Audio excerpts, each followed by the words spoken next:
Hello and welcome back to the X-Files Revisited. And this is a very special episode. Brian, do you know why this is a very special episode? No, why is this a very special episode? Because this is episode 109 of the X-Files that we have covered, and we are now officially halfway through the entire series. Yeah. Oh, blimey. Yeah, Okay. there's a great one once said, "Whoa, we're halfway there." Um, we are going to be talking about episode 12, Bad Blood. Should we play our little guessing game, Brian? Let's do it. Where do you think this sits? 217 episodes. Where do you think IMDb rankers have it? Did you say rankers? I think I think I'm going to go for number 18. Number 18. Yeah. Right. I can tell you that this is the big one. This is the one that is ranked first place. Wow. Really? Number one. Wow. Okay. Yeah. Well, let's tear this on down. So last time I checked, anyway, this was number one. So, Wow, indeed. Okay, so tell us a little bit about the legacy of Bad Blood then. What makes it number one?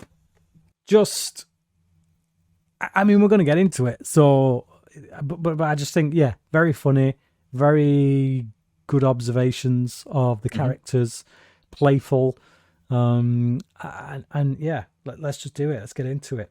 So we open up the episode on a chase. There's a young man being chased through a woodland area, shouting for someone to help him.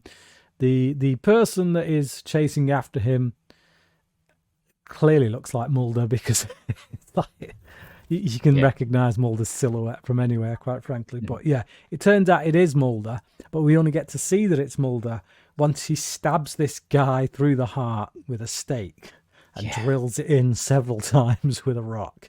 So when Scully kind of pops up, says his name, and he turns around all sweaty and like, did it. I got him. It's like, so yeah, but he kind of looks down at this vampire. Scully kind of comes down to his level and then pulls out the false vampire teeth, and Mulder's like, "Oh shit!" And it cuts to credits. Yeah. So I won't undersell it. I think this could be the best opening the X-Files has ever had. I find this like just phenomenal, because it's the chase of what's going on, and then the stake, and then the realization that it's Mulder with that kind of look of pride of, I've just killed a vampire. yeah, And then the realization that he's just killed a man. And the little funny like cut off just before he swears. I thought it was a phenomenal opening. I really did. I enjoyed everything about it. it is, and it's brilliantly played as well. You've really got to give props to David Duchovny and Gillian in this episode, because Yes. they're playing three different sides of these characters, all of which are true. Because I think there's some great observation as well from Vince Gilligan, and that's one of the things I think that makes him such a great writer. So he knows these characters, he knows the history of these characters, so he takes the things about these characters that even fans have like kind of called out, even we've called out in previous episodes, and he ramps it up. It's like on either side. So Scully's telling certain things about Mulder, it's like, yeah, I can kind of see why she would see it that way, and vice versa. But then in the middle of that, you've got a scene like this opening, which is the actual events taking place, and they play it in such a way that, okay, if they were to recount that story, I could see how they would interpret like Mulder's wide-eyed childlike enthusiasm and Scully's complete lack of being impressed by Mulder's actions, the way she pulls the teeth out like she was expecting it. Yeah. But it's just, so right off the bat, that's just something to watch out for when you're watching this episode. But yeah, great opening. So, and I didn't know this was going to happen the way the story's laid out. I didn't realise we were going to get Scully's side of it, then Mulder's side of it. Right. So it was really a nice surprise when it changed midway through. Yeah. Okay. So Scully tentatively enters the office. She's like, you just killed someone. Because that's the big thing as well. It's like there's no escaping this. Mulder's just killed someone. So it's like that's where a lot of the intrigue comes from as well. Is like, how are they going to get out of this? How are they just going to explain this away? So yes, she tentatively enters the office. Mulder beats the bin that he's missed loads of basketball shots off with his. You can see just how he's failing at everything in life right now. It's like just symbolized by the fact that all these bits of paper are near the bin and he's not got a single one of them in. So he starts beating the crap out of the bin. And then he's like, we need to get our stories straight. Oh, Scully's like, I'm not going to lie. I'm going to tell the truth. It's like, well, yeah, okay, but I want to hear what that truth is. So they decide that they are going to each tell their side of the story, and Scully goes first. So we then have flashback, and this is all from Scully's perspective. This is how she sees things. So we pick up on Mulder giving this little slideshow. So Scully comes into the office. Mulder's giving this slideshow of what I can only describe as exsanguination excitement. Basically, Mulder's just showing these slides of dead cows in funny positions. Scully, you can see the eye roll. So if you think back to last episode when Scully had certain behavioural malfunctions, you can see it here kind of exemplified in this is how Mulder would see those moments. This is how although that's later though. Like I'm getting confused now because this is Scully's side of the story. So in this one, she's like giving much information and he's super excited, and it's all supernatural crap, isn't it? Like yes, and she's trying to give all these scientific, plausible kind of reasonings as to what's happened, and he's just like, nope, classic vampirism. Yeah, okay. So we go from there to the funeral home of Dwight Funt. So this is, well, it's not Dwight Funt's funeral home, it's his funeral. Sheriff Lucius Hartwell, played by none other than Luke Wilson. Lucius is played by the luscious the luscious Luke. So this guy enters the room and there is instant kind of attraction. He smoulders. He smoulders. According to Scully's report, he smoulders. This guy, and he's quite intelligent. He's he holds his space. You know, he's not your typical half-wit sheriff we get on the show. Nope. Scully doesn't quite fawn over him, but she gives a few respectful kind of nods at his intellect and his you can tell there's a little spark there. So Mulder is really derogatory at Scully. So it's like he leaves and he says, what was it? Come on, little lady, or something like something about a little move legs. Those little legs. Yeah, move those little legs. Because they're off to the morgue, but it's just again, this is how Scully sees Mulder, as disrespectful, as always belittling her, treating her like second fiddle, like she's there to serve him, and they're not really a team. It's like it's like it's almost when Mulder's not the focus, he's not interested. Oh man. So we get to the morgue. We see the body on the slab, Yep. to which Mulder kind of points out his nice threads. Yeah. And it is so Scully gives a theory. I can't quite remember what it is, but it sounds very scientific, very plausible. I think it's like a mental attribution of being a vampire almost. Yes, isn't it? yeah. And there's a bit when Mulder makes reference to Scully's theory. Yeah. Like, just again, totally belittling her. And yeah, but Scully said that this guy's just seen too many Bela Lugosi movies and is hematodys. I can't even say this. Hematodipsia. Yeah. Okay. Rolls off the tongue. Totally rolls off the tongue. And then But what I like about this is Mulder is like so dismissive. He's like, "Why don't you tell him your theory?" And then she does, and he's like, "That makes sense. You're really intelligent, Scully." well, actually, he says, "You're really intelligent, Dana." And then that's when Mulder breaks through the the flashback, and we come back to the present day, and he's like, "Dana."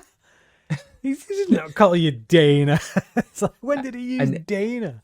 But then Scully has that little back and forth where she's like, "Is it? Well, this has been you made your breakthrough," and then they cut back to the. yeah. This is when you had to break through the untied shoes, which we don't quite establish. So great because everybody just kind of goes like, "Huh? Okay." Yeah. So his shoes are untied. Great. Yeah. Lovely. Yeah. So we then kind of split the team. Mulder forces Scully to stay and do an autopsy, which he's not too happy about. But this is again, it's like if you look at the history of these characters, there has been so many times when Mulder has all but ordered Scully to go and do the autopsy. Hey, Scully, I need you to do an autopsy. It's like, what am I? Just like your go-to surgeon. It's just, yeah. So she has to stay behind and do the autopsy while the sheriff and Mulder go to the cemetery. And as she sees it, she's doing the donkey work while they're having the adventure. Yes, yeah, pretty much. Not helped by the fact that she does fancy this guy, so she'd rather be off with him. So yeah, we have this autopsy. In which Scully is weighing body parts, and haphazardly almost. Haphazardly, just kind of dumping them in, and she's going through the contents of the stomach. She's basically listing the ingredients of a pizza, and then she's like, mushrooms. I'm good right about now. So she then says that, in voiceover, that she went to the Davy Crockett Motor Court, to which Mulder then, in voiceover, corrects her and says that it was actually called the Sam Houston Motor Lodge. Which is just this nice little kind of, we don't cut back to them or anything, it's all just done in voiceover. Didn't need to have it, but it again, it's just injecting that, how at every turn people remember details differently. And the whole episode really is about how testimony is quite invalid, and how testimony in court, if you're going to use testimony, you have to have multiple testimonies. That's because people, while the story may have the same through line, certain details and perspectives change. So it is interesting. But so we go to Scully trying to get this vibrating bed going. She just starts this vibrating bed. She's been at it all night with this stupid autopsy. She lies back, and then that's when Mulder enters, looking rather muddy and dishevelled. And Scully just says, "Chlorohydrate." To which Mulder's like, huh? And she's like, the murder victim, the stomach had chlorohydrate in. So basically the victims were drugged which kind of knocked him out so that the killer could, who believes himself to be a vampire, would put false teeth on and then suck him dry, basically. Yeah. So she's like, there you go. There's your evidence. Bog standard killer. I'm going to lie back on this vibrating bed now and have a rest.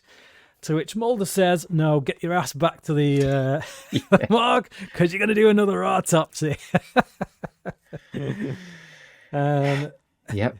Mulder laughing on the bed is the Giggling, best thing. Giggling like a schoolgirl.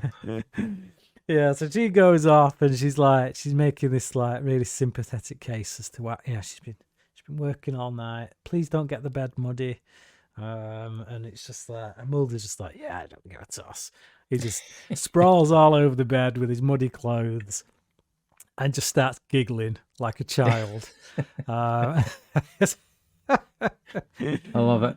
It's like just remembering the whole time that this is how Scully sees things.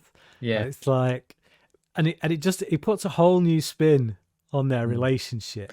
Like if you could go back through all the episodes with this kind of mentality, looking at each of the moments and thinking, how is Scully seeing this right now? It's like she's all work and he's all play. Oh man. So Scully leaves just as the pizza delivery man turns up because she ordered a pizza.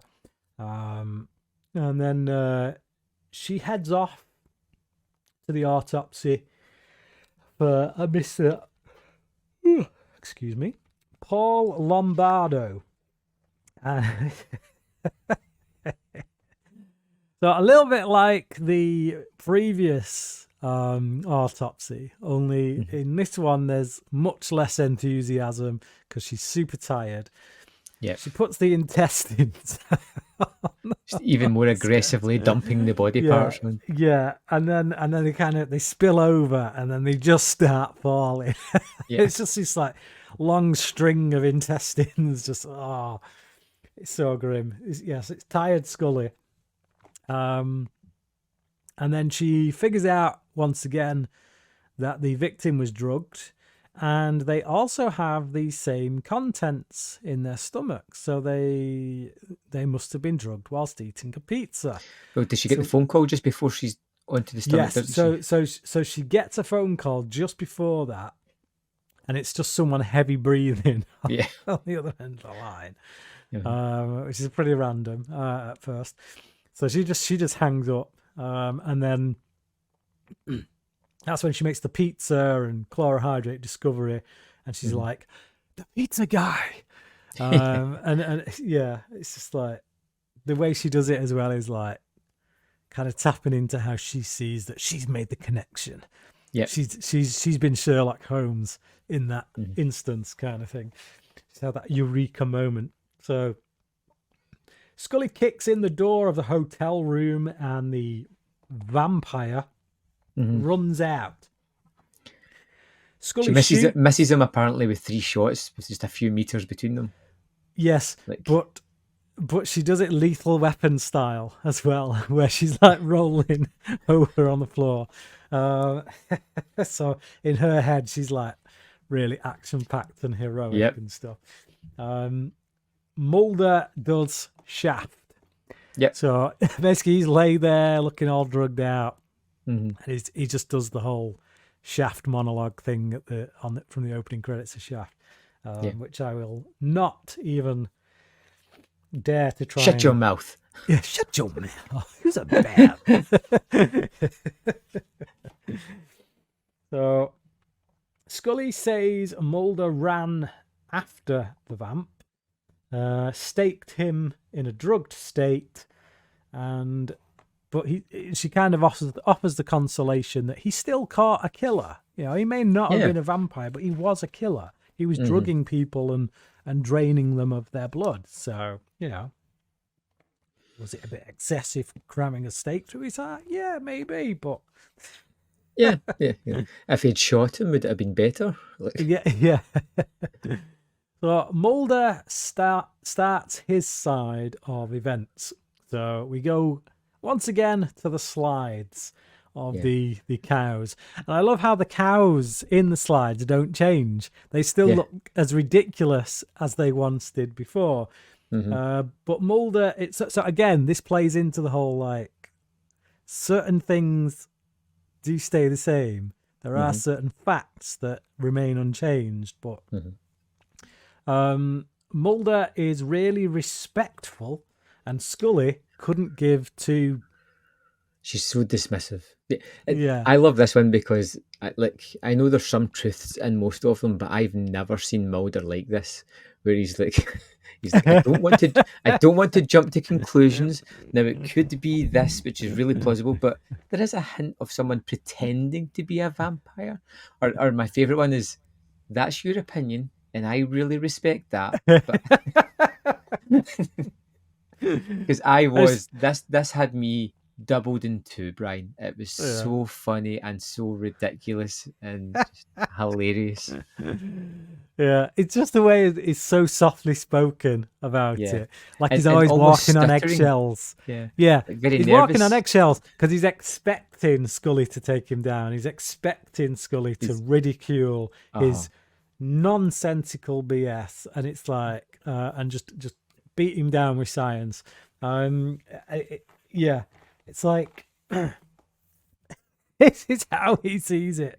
So all these scenes in which he's trying to give, but you can kind of see it in that respect, because if you think why Mulder is the way he is, he's clearly someone who over the years has built up these walls.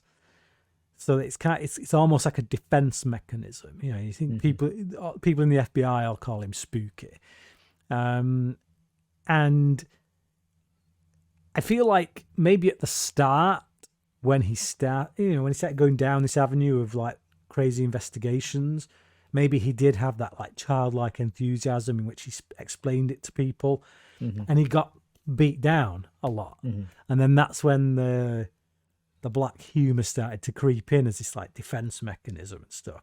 So maybe like on the inside, he's still this guy who's like, he's always trying to put his theories out there, but he's expecting the backlash. So in his mind, it's just weird because like my first thought when he's doing this is I think it might be, is it Tempest Fugit? Yeah, where he walks into the airplane hangar and he's just like, it's aliens, in front of like a group of like 30 folk. You know, and everybody's just like, what the hell? Like, I didn't get that like kind of, yeah. So I just found it even more ridiculous thinking of like that sequence in him, like, you know, what did he think he was saying in his mind then? It's funny. I love how the episode plays into psychology, how it just looks at how people see themselves, how they see other people, and how they see how the situation went in their heads, kind of thing. So we go to the funeral home once more, with lots of repeat business. Yeah. So the funeral director like talks about how they get a lot of repeat business, which is like a red flag for Mulder. It's like, it's a town of, was it 326 people or something? Yeah, something like that. A lot of deaths there. So Detective Lucius comes in. Sexy old Detective Lucius with his buck teeth. Yeah. And his G-shucks golly personality. Yeah. Well, I thought I'd just leave it to the experts.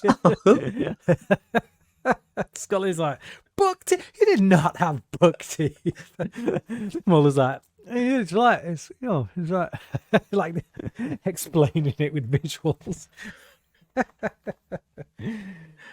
So they go to the morgue, and Scully fawns over this dumb sheriff, who, pretty much summed up by her impersonation just then. Scully is also very smarmy, so like everything that Mulder has to say, she kind of shuts it down with her science, but she says it in this really smarmy way where she looks at the sheriff, almost wanting backup from him, or like you can almost like see her reaching out for a fist bump. Like it's just, And this is again where Mulder notices that the shoes are untied on the body. Yeah. But Yeah. he doesn't quite explain it just yet, I don't think. No. So they're off to the cemetery. So they leave Scully doing her autopsy stuff. And now this is where we get to see what happened with Mulder's side of things.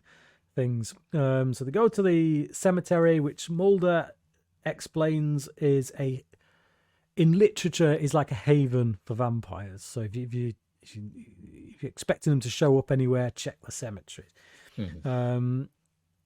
They also note that there's no birds. The sound of birds, it's kind of dead.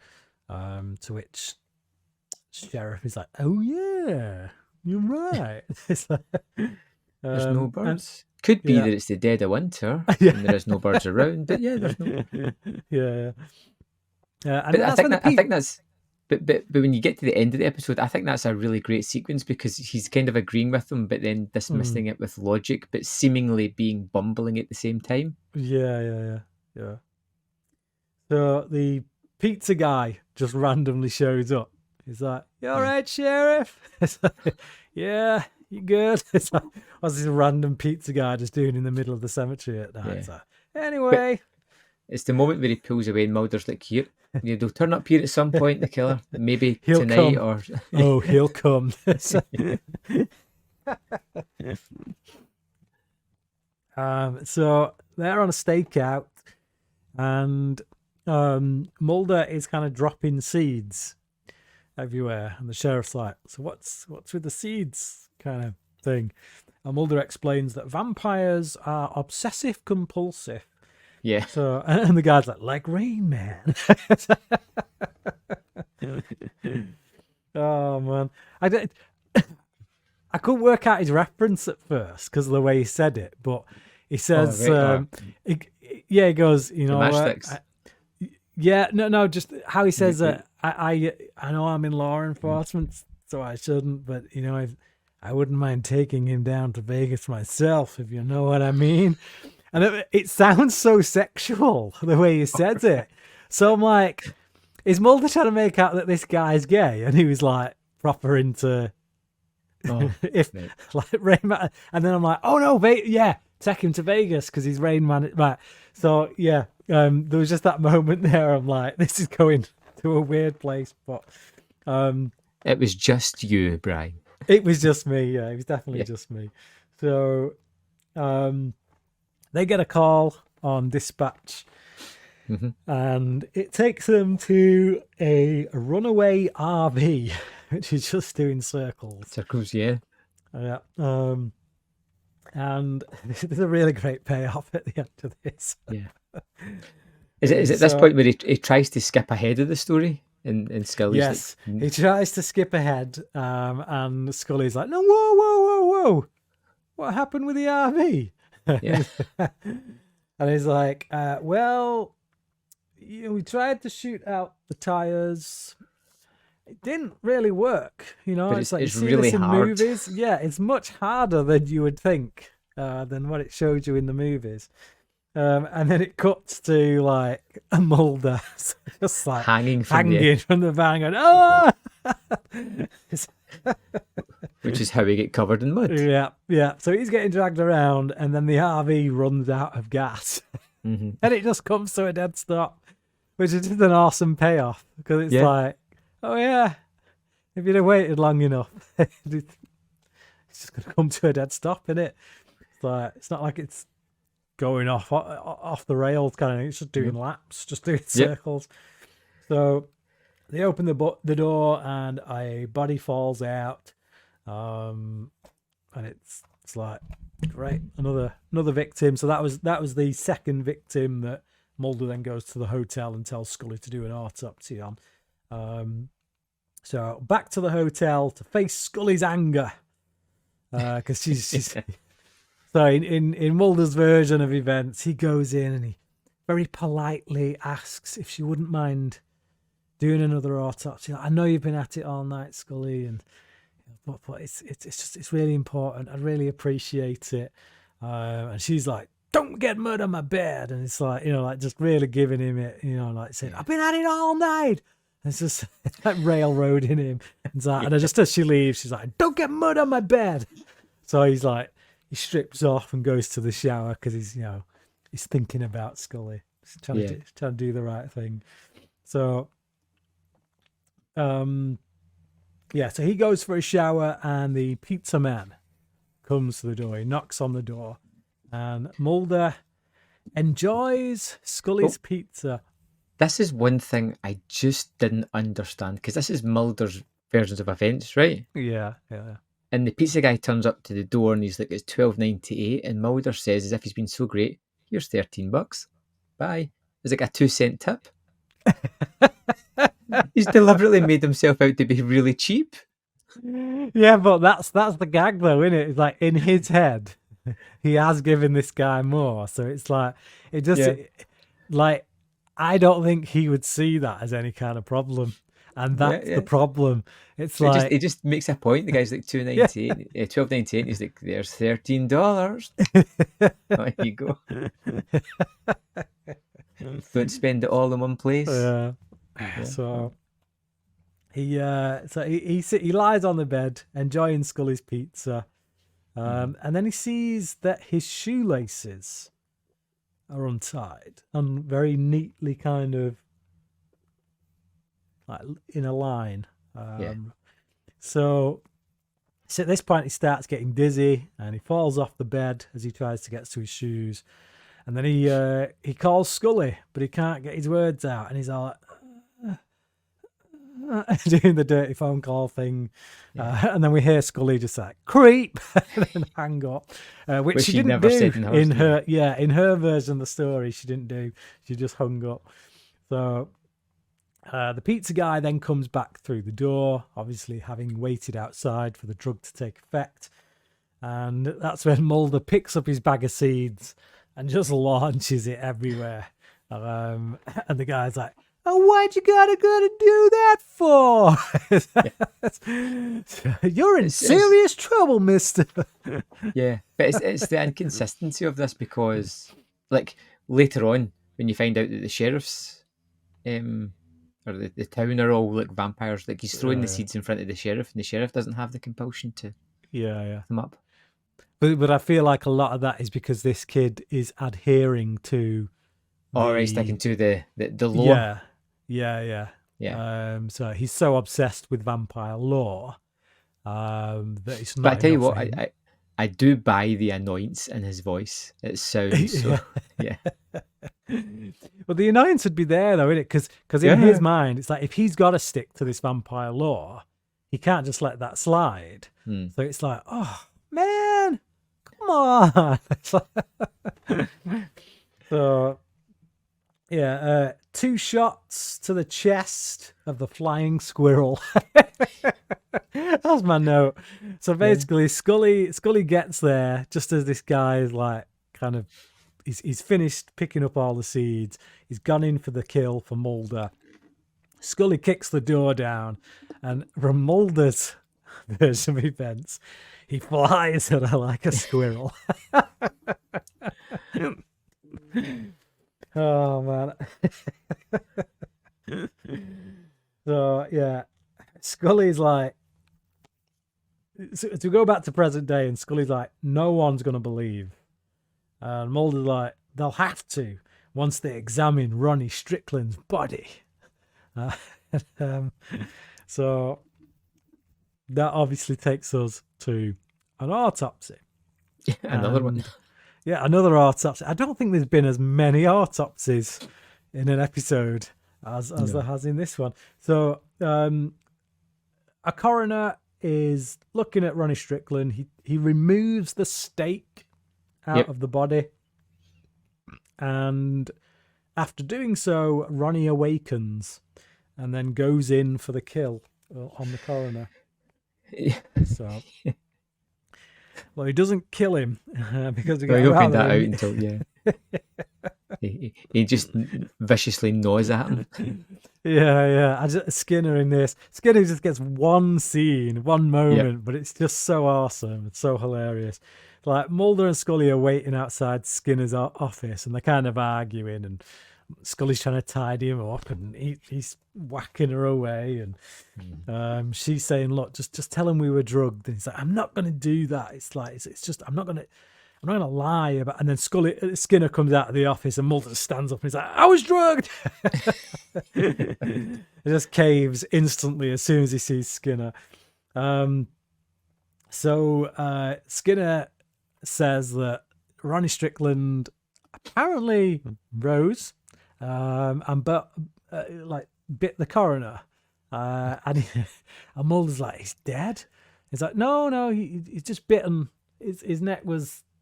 He was kind of hanging. He was kind of hanging, but it's just the way he says it. It's just it was just kind of hanging. That's like, what? Yeah, it's just a great little moment from Skinner. So they go to the graveyard once again. The sheriff is there, and there's a really nice kind of moment here where Mulder lets Scully go with the sheriff, and he kind of pats her on the shoulder, says like, "Don't ever say I don't do you anything." It's like, don't say I never do nothing for you. But you can see that Scully's actually pretty excited by the fact that she's gonna get date night with the sheriff. Who doesn't have buck teeth? Who doesn't have buck teeth? Yeah. So because this is the reality. We're in reality again now, so we can see here that you can see who bends the truth most, and I've got to say, I think it's Mulder. Yeah, but I think he bends the truth on that just to annoy Scully. I don't think he's doing that like any other way, but just to be malicious with it. Yeah. So Mulder goes to check the RV park while Scully has tea with the sheriff, who reveals he's a vampire. Yeah, has drugged the tea and knocks Scully out. Did you see that reveal come in? Nope. Yeah, I thought that was a good. I thought it was a good twist in the story. I was like, oh. Yeah. Just when he says like, he's when he starts going, what do you think of vampires? You know, in general, and then it's just like, God, Donnie or Ronnie, you know what he's like. He just can't stick to the new ways, which I thought was great. Yeah. So we're at the RV park, and Mulder finds Ronnie and bread. So he goes into the hotel room and he finds these two long bagels, and he comes out with them like a cross. Held up. And so he traps Ronnie in the casket that he's kind of sleeping in, the coffin that he's sleeping in. And somehow, surprisingly, the baguette cross doesn't work. Yeah. Yeah, the baguette cross doesn't work on the vampires that are now surrounding the hotel room.